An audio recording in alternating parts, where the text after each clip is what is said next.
नमस्कार, स्वागत है आपका खबर 24 न्यूज चैनल में और आपके साथ मैं हूं आपका होस्ट ललित। आप देख रहे हैं खबर 24 न्यूज का खास कार्यक्रम काव्यधारा। मित्रों, आपको पता है काव्यधारा साप्ताहिक कार्यक्रम है जो हर हफ्ते प्रसारित किया जाता है सोमवार रात 9:30 बजे और मंगलवार दोपहर 11:30 बजे।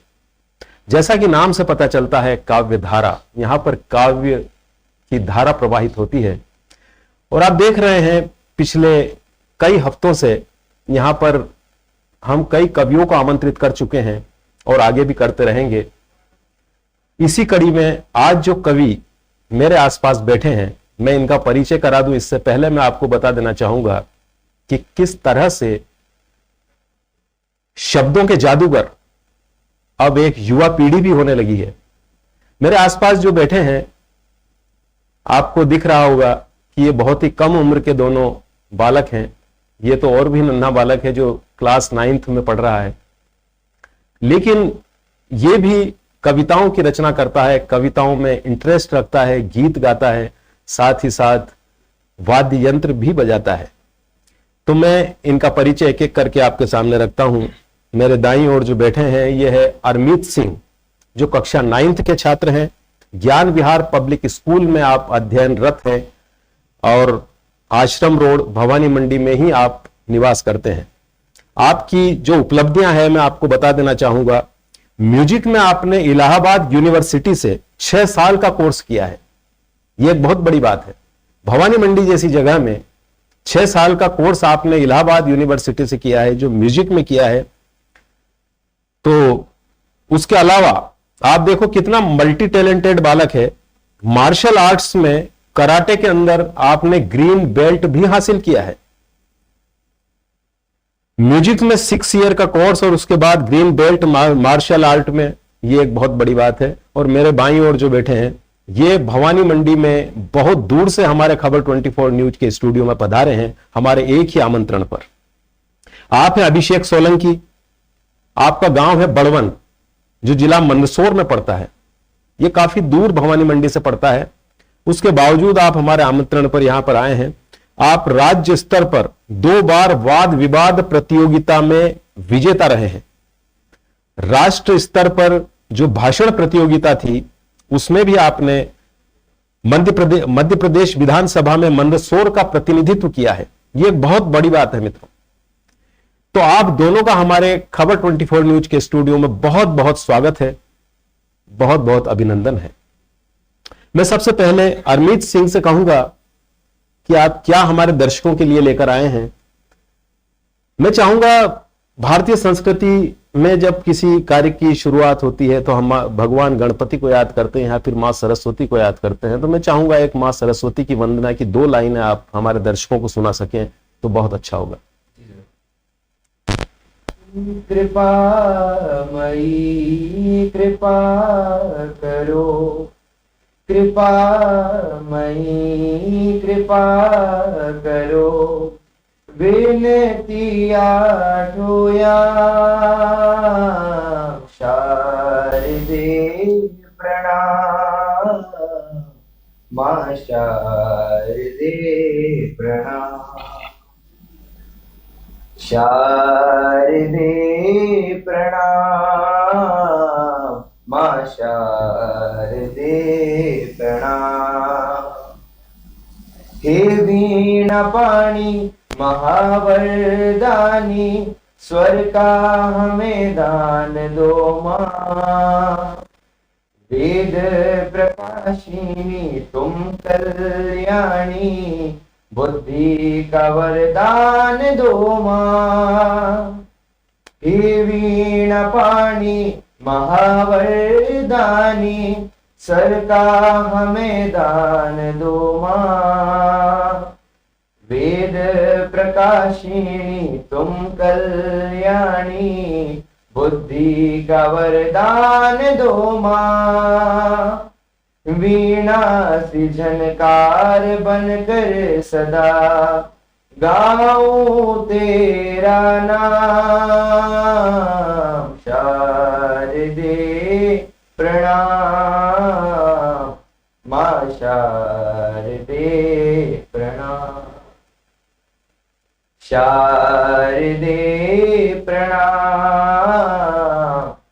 शारदे प्रणाम।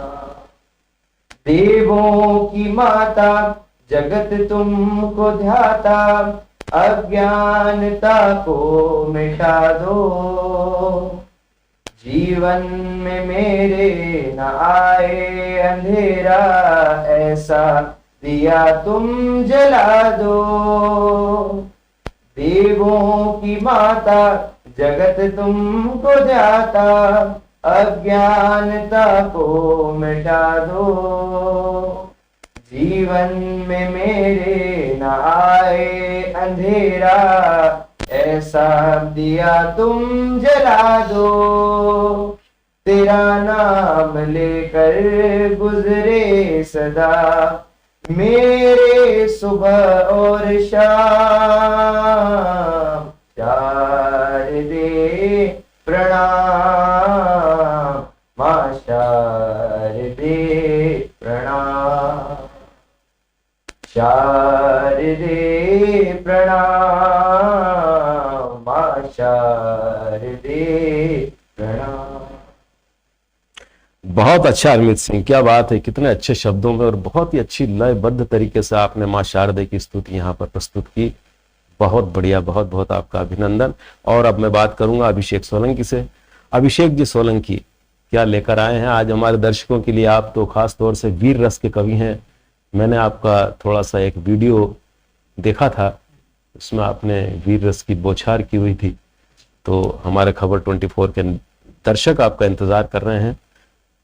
सुनाइए आप जो भी आप सुनाना चाहें। सर्वप्रथम माँ शारदा सरस्वती को प्रणाम करता हूँ और इस काव्य धारा के माध्यम से, खबर न्यूज 24 चैनल के माध्यम से देख रहे उन तमाम दर्शकों को प्रणाम करता हूँ।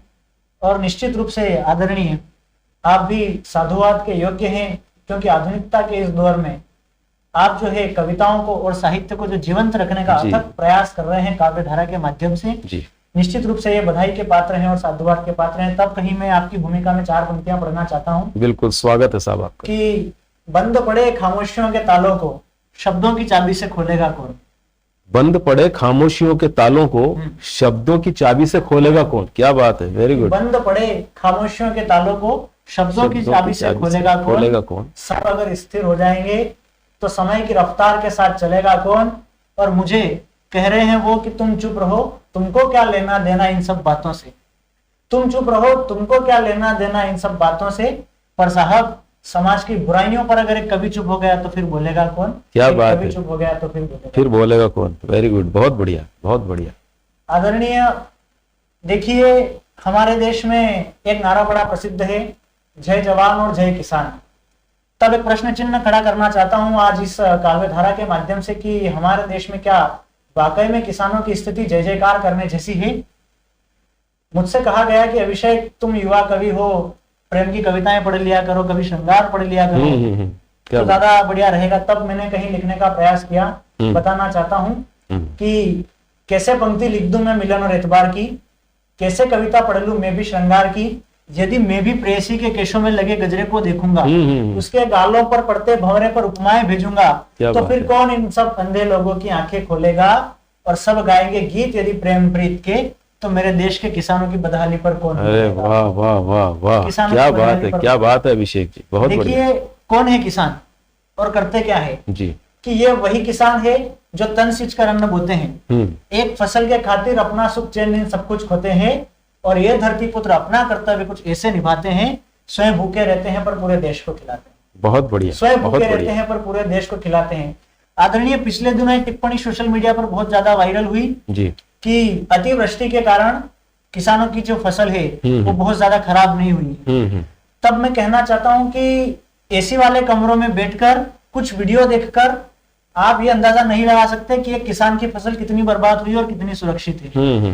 अंदाजा तब लगाया जा सकता है कि आप उस किसान की तरह बारिश में भीगे, ठंड में ठिठुरते रहें, बिल्कुल, और आप उस मिट्टी के साथ मिट्टी में मिले, तब आप जानेंगे कि एक किसान किस तरह एक नन्हे बेटे के समान अपनी फसल को पालता है, और जब वह किसी कारणवश बिगड़ जाती है तो उसकी व्यथा क्या होती है। बिल्कुल बिल्कुल। मैं बड़ी गंभीरता और जिम्मेदारी के साथ कहना चाहता हूं कि वो किसान जब मिट्टी में मिट्टी की तरह मिलता है, तब कहीं जाकर के हमारे देश में, हमारे घर में चूल्हा जलता है। क्या बात। और आप कहते हो कि कोई फसल खराब नहीं हुई, तब 2 पंक्तियों में अपनी कविता को समाप्त करते हुए मैं किसानों की जिम्मेदारी बता देना चाहता हूँ।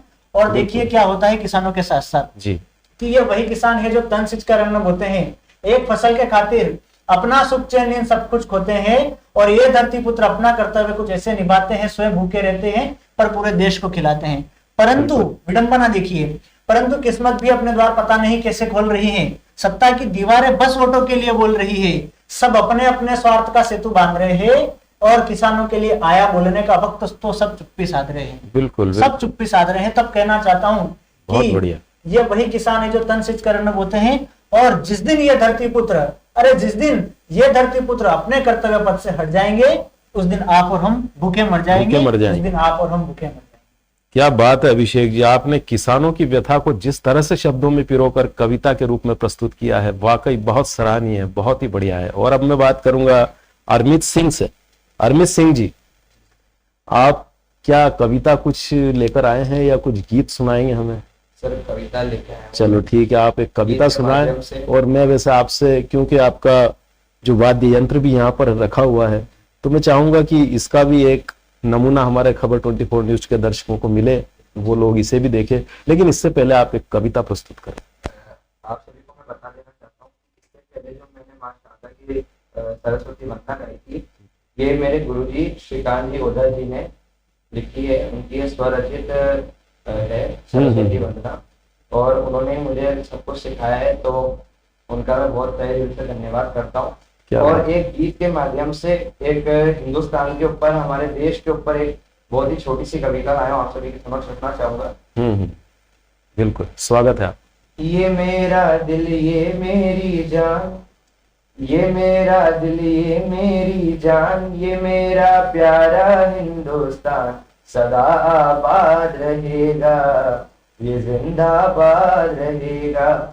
ये मेरा दिल ये मेरी जान, ये मेरा प्यारा हिंदुस्तान सदा आबाद रहेगा, ये जिंदाबाद रहेगा। मोहब्बत की सुंदर तकदीर, मोहब्बत की सुंदर तकदीर, मेरा विरसा मेरी जागीर, ये मेरे ख्वाबों की ताबीर, जिसे कहते हैं सब कश्मीर।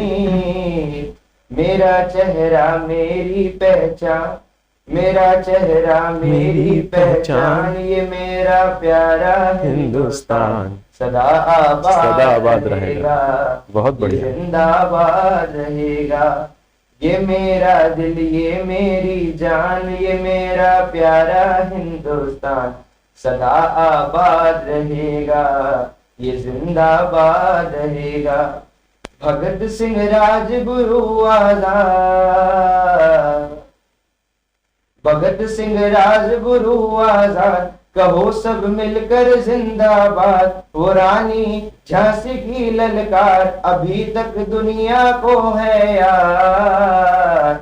बहादुर अशफाउल्ला खान, बहादुर अशफाउल्ला खान, ये मेरा प्यारा हिंदुस्तान सदा आबाद रहेगा, ये जिंदाबाद रहेगा। कवि अजहर हाशमी कहते हैं, ये मेरा दिल ये मेरी जान, ये मेरा दिल ये मेरी जान, ये मेरा प्यारा हिंदुस्तान सदा आबाद रहेगा, ये जिंदाबाद रहेगा। बहुत बढ़िया अरमित सिंह, क्या बात है। दर्शकों, मैं आपको बता देना चाहता हूं, मेरे मन के भाव ये हैं कि आज देखो इतनी कम उम्र में आपने देशभक्ति का जो गीत गाया है और उन शहीदों को याद किया है, ये अपने आप में एक बहुत बड़ी बात है, बहुत ही बड़ी बात है।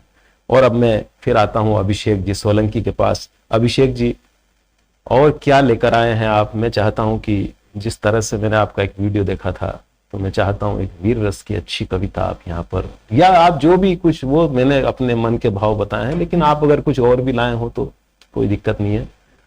स्वागत है आपका।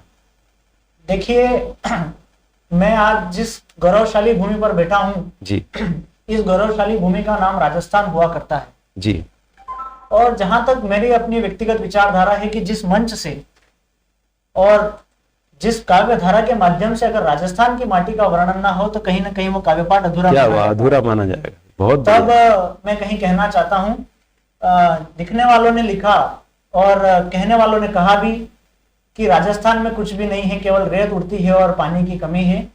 तब मैं कहीं अपने टूटे फूटे शब्दों के माध्यम से कह देना चाहता हूँ कि क्या था राजस्थान और क्या थे राजस्थान के लोग। क्या बात है, बहुत बताना बढ़िया। चाहता हूँ, मैं निवेदन करना स्वागत है चाहता हूँ आपका। कि जहाँ रक्त शोणित पिपासु माटी, रक्त जहाँ शोणित रक्त पिपासु शोणित माटी। पिपासु माटी, जहाँ मुगल घोड़े से काट दिया राणा ने वो हल्दी घाटी, जहाँ पन्ना ने युवराज की रक्षा में अपना चंदन गंवाया, जहाँ का शौर्य गीत जनजन ने गाया, जहाँ स्वाभिमान की आन पर जोर करती क्षत्राणी, जहाँ वीरता और सुंदरता को आईना दिखाती पद्मिनी रानी, मैं उसी स्थल की गौरव गाथाएं गाता हूँ। और सुनो तुम्हें मैं आज राजस्थान सुनाता हूँ, सुनो तुम्हें मैं आज राजस्थान सुनाता हूँ। बहुत बढ़िया। कहते हैं गढ़ में गढ़ चित्तौड़ बाकी सब गढ़ैया, इतिहास उठाकर देखो तुम कैसे थामी थी इसने डूबती नैया, उदय सिंह से उदय हुआ था इस भारत का भाग्य, और जिसने मेवाड़ धरा पर जन्म लिया समझो उसका परम सौभाग्य। अरे मेवाड़ी माटी माटी नहीं उसका कणकण वंदन है, और हल्दी घाटी सिर्फ घाटी नहीं, तिलक करो उस माटी का, वो माटी नहीं कणकण चंदन है, उस माटी का कणकण चंदन है। चंदन,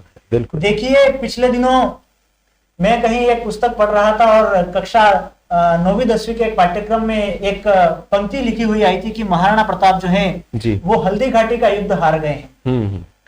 तब मैं कहीं उस लिखने वाले को इस गरिमामय मंच से उत्तर देना चाहता हूं कि इतना कमजोर तो नहीं था राणा। देखिए राजस्थान की भूमि पर बैठा हूं तब निवेदन करना चाहता हूं कि इतना कमजोर तो नहीं था राणा, वो तो समय से पहले समय की चाल माप जाता था, चढ़ चेतक पे करता सवारी, एक छलांग में कई मील माप जाता था, और कैसे हारेगा वो महाराणा हल्दी घाटी। इधर राणा हुंकार भरता था, उधर अकबर थरथर कांप जाता था, उधर थरथर कांप जाता था। बिल्कुल। और कहने वालों ने कहा कि राजस्थान में कोई बात नहीं है, कोई विशेषता नहीं है, और राजस्थान के लोगों की कोई खास विशेषता नहीं है। तो क्या विशेषता थी? कविता के अंतिम चरण में चलता हूं और कहना चाहता हूं कि पगड़ी की आन पे जीते थे वो लोग, पगड़ी की शान पे मरते थे वो लोग, अरे पगड़ी को स्वाभिमान समझते थे वो लोग, और मरकर भी जिसने अपना स्वाभिमान बचाया, मरकर भी जिसने अपना स्वाभिमान बचाया, आसमान से ऊंचा वो केसरिया ध्वज लहराया, और सत्य कहूं तो साहब इसी राजस्थान ने इस हिंदुस्तान को बचाया, इसी राजस्थान ने इस हिंदुस्तान को बचाया। और अब मैं बात करूंगा हमारे बड़े ही मल्टी टैलेंटेड बालक अरमित सिंह से। अरमित सिंह जी, आपने अभी मां शारदा की स्तुति प्रस्तुत की, उसके बाद एक कविता सुनाई। अब मैं चाहता हूं कि आप जो ये वाद्य यंत्र लेकर आए हैं इसका भी प्रयोग करके हमें जरा बता दें। हमारे दर्शक आपका इंतजार कर रहे हैं। मैं चाहता हूं एक अच्छा मीठा सा गीत जो भी आप इसके साथ सुनाना चाहें हमारे दर्शकों को।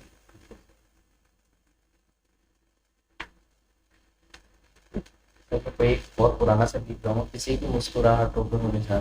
क्या बात है, बड़ा सुंदर गीत, बहुत बढ़िया, बिल्कुल स्वागत है आपका।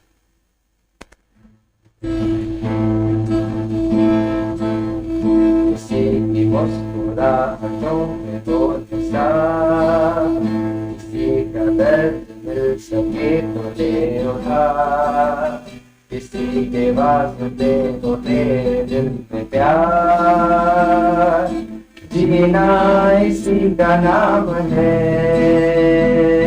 किसी की मुस्कुराहटों पे हो निशान, किसी का दर्द मिल सके तो ले उठा, किसी के वास्ते हो तेरे दिल में प्यार, जीना इसी का नाम है।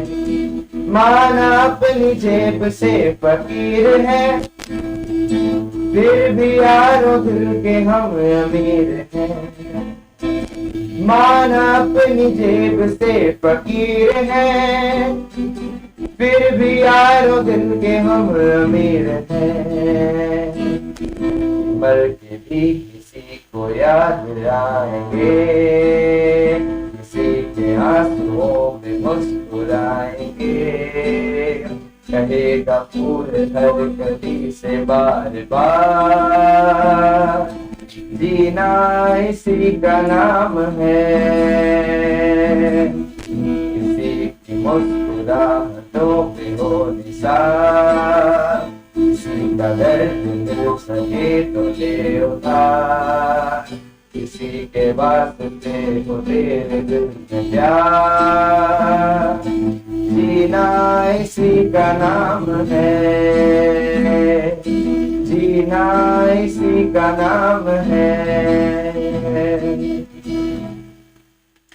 वाह अरमित सिंह, वाह क्या बात है। आपने तो हमारे खबर 24 न्यूज के स्टूडियो को रोमानियत से भर दिया। आपने जो संगीत की स्वर लहरियां यहाँ पर बिखेरी है, एक बड़ा माहौल में एक बड़ा एक चेंज सा आ गया है और बहुत ही अच्छा महसूस हो रहा है। बहुत अच्छा, बहुत आपका अभिनंदन है। और अब मैं हमारे मित्र अभिषेक जी सोलंकी से कहूंगा कि एक और कविता आप, मैं चाहता हूं कि एक कोई छोटी सी कविता और हमारे दर्शकों के सामने प्रस्तुत करें। अभिषेक जी। देखिए, समय धीरे धीरे बदल रहा है और आज कहते हैं कि हमारा जो देश है वो युवाओं का देश है। बिल्कुल, जिस ओर जवानी चलती है उस ओर जमाना चलता है। बिल्कुल जमाना चलता है। और हमारे देश के युवा जो देश की दशा और दिशा दोनों निर्धारित करते हैं जी। लेकिन मैं देखता हूं कि विडंबना, देखिए हमारे देश के युवाओं का लक्ष्य क्या था और क्या है। एक समय था जब 23-23 साल के नौजवान युवा देश और धर्म पर बलिदान होने को आतुर रहते हैं। लेकिन आज हम ऐसे मुकाम पर आ गए हैं कि हमारे देश के युवाओं का लक्ष्य केवल एक हो गया है, खाना पीना, मोबाइल का 1.5 GB डाटा इधर उधर सरकाना और सो जाना। बिल्कुल। आधुनिकता के इस दौर में न इन युवाओं को देश की चिंता है, न धर्म की, न सनातन की और न संस्कारों की। तब मैं कहीं इस काव्यधारा चैनल के माध्यम से और देख रहे तमाम युवा दर्शकों को एक निवेदन करना चाहता हूँ। कहीं मेरी ये कविता सार्थक हो जाए तो बताना चाहता हूँ कि भूल रही है पीढ़ी सब कुछ धीरे धीरे। तुम एक युवा हो तब निवेदन करना चाहता हूँ कि भूल रही है पीढ़ी सब कुछ धीरे धीरे। अरे तुम भी इस भीड़ का हिस्सा बन मत जाना, नाम अमर करना इतिहास में, कोई खोया किस्सा बन मत जाना। मत भूलना तुम अपनी रिवाज अपनी रीति को, मत भूलना तुम अपनी परंपरा अपनी संस्कृति को। अरे आशा का सूरज बन चमकेगा तुम्ही में से तो कोई निराशा की अंधियारों में। तुम ही बैठोगे संसद की भवनों में, सत्ता की गलियारों में। और शोध में मानो जैसे अब्दुल कलाम होंगे, मर्यादा में मानो जैसे रघुनंदन राम होंगे। तुम्हें देखकर ही तो संतानें अनुकरण करेगी और तुम्ही में से तो किसी का ये मातृभूमि वर्ण करेगी। और तुम ही, हाँ तुम ही इतिहास बदलोगे। हमें आशा ही नहीं पूर्ण विश्वास है, तुम नए भारत का नया इतिहास रचोगे। क्या बात है अभिषेक जी, क्या बात। लेकिन देखिए, बहुत बढ़िया। नए भारत का नया इतिहास केवल मेरे जैसे किसी वक्ता के मंच पर आके बोलने और आपके सम्मानीय श्रोता के रूप में बैठकर ताली बजाने से संभव नहीं होगा। क्या आवश्यकता है? कविता के अंतिम चरण में 4 पंक्तियां रखकर मैं अपनी बात समाप्त करना चाहता हूँ कि जिंदा हो तो जहन में स्वाभिमान होना चाहिए। आदरणीय, आपकी भूमिका में कहना चाहता हूँ, क्योंकि मैं तो आपसे उम्र और अनुभव में बहुत छोटा हूँ, तब कहीं कहना चाहता हूँ जैसे सूर्य के सामने दिया जला रहा हूँ कि जिंदा हो तो जहन में स्वाभिमान होना चाहिए। झुकना मनुष्य की सहज प्रकृति है, किंतु आत्मसम्मान होना चाहिए। और खूब कमा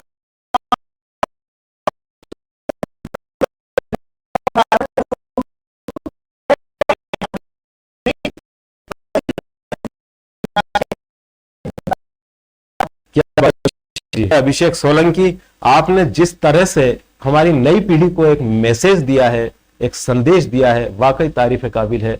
बहुत बढ़िया, बहुत शानदार। मित्रों, आपको मैं बता देना चाहूंगा कि हमारा जो काव्यधारा कार्यक्रम प्रसारित किया जाता है, ये एक साप्ताहिक कार्यक्रम है। मैं पहले भी आपको बता चुका हूं, फिर आपको बता रहा हूं।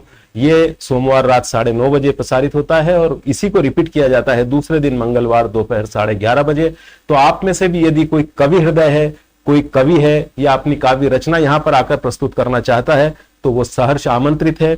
आप हमारे चैनल हेड भाई लोकेश मकवाना से संपर्क कर सकते हैं। साथ ही साथ हमारे जो संयोजक है, इस कार्यक्रम के संयोजक राजेंद्र जी आचार्य साहब है, आप उनसे संपर्क कर सकते हैं। उनके भी नंबर हमने स्क्रीन पर दिए हैं, आप उनसे संपर्क करके समय ले सकते हैं और उस समय पर हमारे 24 स्टूडियो में, खबर 24 न्यूज के स्टूडियो में आकर के अपना काव्य पाठ सबको सुना सकते हैं। अब मैं एक बार हमारे जो मेहमान यहां पर आए हैं अभिषेक सोलंकी, आपका बहुत बहुत शुक्रिया अदा करता हूं। आप हमारे एक आमंत्रण पर हमारे स्टूडियो में पधारे और बहुत ही अच्छा काव्य पाठ आपने हमारे यहाँ प्रस्तुत किया। साथ ही साथ अरमित सिंह को मैं धन्यवाद देना चाहूंगा।